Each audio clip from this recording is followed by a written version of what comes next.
Hi guys, it's Lola. Everyone is at school and at work, and I'm just home watching the house. Oh, okay. So, if you can see the title of this video, yeah, I had a Louisiana trip disaster. I'm not from Louisiana, but me and my mom and my sister, she's 12 now, and my mom had a baby after her. So she has three kids plus me. So that's three. But like before the baby came, it was me and my sister and my mom. Okay, so we went to a trip with my aunt, and she's not really my aunt, but when I know people for so long, I call them my aunt or my cousin or whatever. So my mom met her through my other aunt, and they all went to high school together, and that's how they all started hanging out. Okay, so um one day she called my mom and said, "Do y'all want to go to Louisiana with me?" And my mom was like, "Do y'all want to go?" I was like, "Yeah, road trip. We can get out the house." I was probably like 14, 15 maybe when that happened, or 17. I don't know. I really don't remember how old I was. But yeah, I was around the age.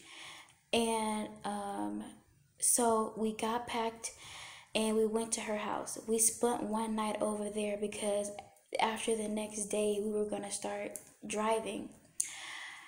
Right then and there, it started getting bad. Okay, so when we were driving and everything, and before my aunt had called my mom, I was feeling 100% fine. Nothing was wrong with me. But then I started having a sore throat. When we went to her house, I was fine.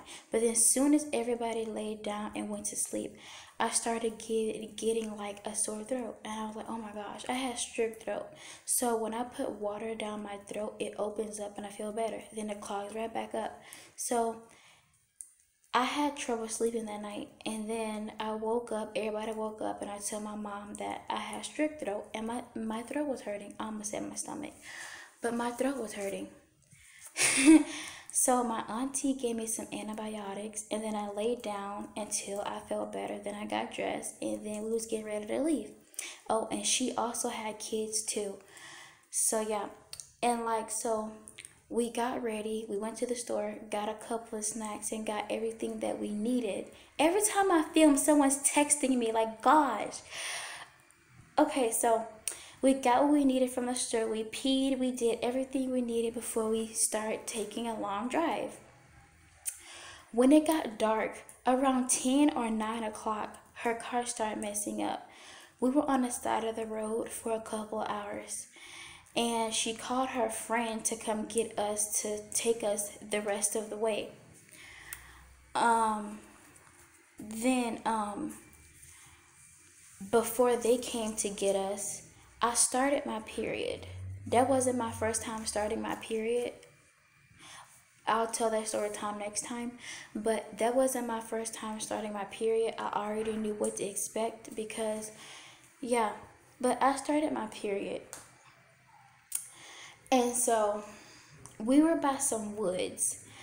I had to get some water and get some soap and wipe down there and change my underwear and put a pad on. All of this were in the woods. I had to go halfway in the woods. I'm like, oh my god. Oh my gosh. So, my scary ass, my mom went in the woods with me because I was not about to go in there alone. No way, Jose. So, um, we did that, and then we got back in the car. Everyone was getting hungry. You know those frozen sandwiches that you warm up in the microwave or you warm up in the oven or whatever? Yeah, we ate that. Didn't have a microwave. We wasn't even by a store to just go warm it up. We just ate it like that.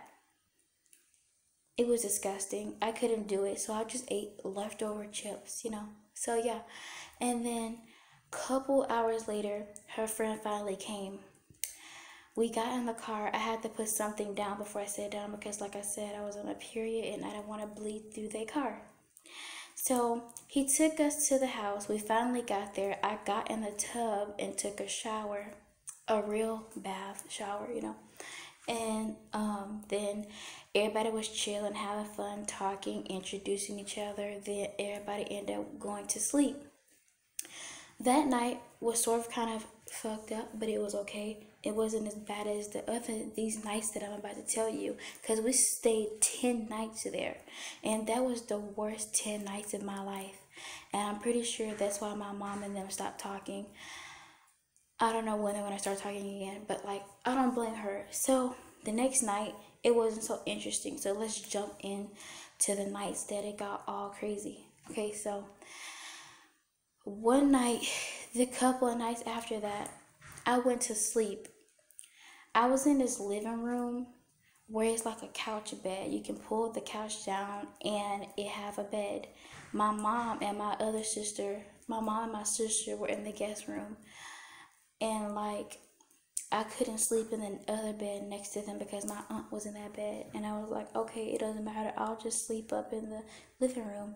And it was other kids there too. So, yeah. So, I went to sleep. And let's call this dude Flynn. Flynn had woke me up. And he said, your nose is bleeding. I'm like, stop playing. I'm trying to sleep. He was like, I'm not playing. Your nose is bleeding. So I touched my nose and I saw blood on my finger. Then I looked down at the pillow. Blood was all over the pillow and this pillow was white. Oh my gosh, his grandma is going to be so mad at me. I'm like, okay, I'll clean it up. And like, I guess his grandma heard everything and she's like, how much blood did you get on my pillow? And then I said, about this much. And then she got mad or whatever. Her mother was just so mean. Is that really how you treat your guests? Like, seriously, you didn't even make sure that I was okay. All you was worried about was your stupid pillow. I'm like, seriously, I could have been unconscious or anything. You don't know. I could have bled out. You don't know. All you was worried about was your stupid pillow. So then I woke up. I got the blood. I finally got my nose to stop bleeding. I woke up. I touched my nose. It was just like bloody booger crumbs all in my nose and the side of my nose. And it was gross. But like, yeah. And it started bleeding again. And then blood was coming out of my mouth, it was coming out of my nose, it was coming out of my throat. And my aunt, she was a heavy druggie. She did like cocaine or whatever. I don't know if she still does it. She was literally in the bathroom snorting cocaine. And my mom was like, I need to get her up in the bathroom. Her nose is gushing out blood. It won't stop bleeding. She's like, I'm in here. I couldn't go in her mom's room and go in her bathroom because it was somebody up in there taking a bath. And I was like, oh my gosh. So I had to go into the kitchen over the sink. My mom was pulling all kind of blood clots out of my nose. Childish kids standing around us in a circle going, ew, ew, ew, ew. I'm like, bro. So then, I don't know how they started arguing, but everybody was arguing and just going at it with each other. And then, like, I don't know how we managed to get home in her car again because they were both mad at each other. We made it back, but she didn't take us home. She took us to my grandmother's house. And yeah, I don't know. That whole thing was like really messed up. Yeah, their family, I don't know. But one good part came out of it. Like, before all that happened, we went to a party that their family knew, and they had some cool people there. They were they were better than them. And then this other lady, she was introducing me to her son. I guess she's like, you guys look like a cute couple and all that stuff. I'm like, oh my gosh. And I don't know if you guys ever watched Halloween Town, but Dylan, He looked it just like Dylan. I'm like, oh my gosh. Yeah, so so yeah. So yeah, that was the story. The whole Louisiana trip disaster. And I hope you guys enjoyed this story. Like, comment, share, subscribe, and I'll see you guys later. Bye.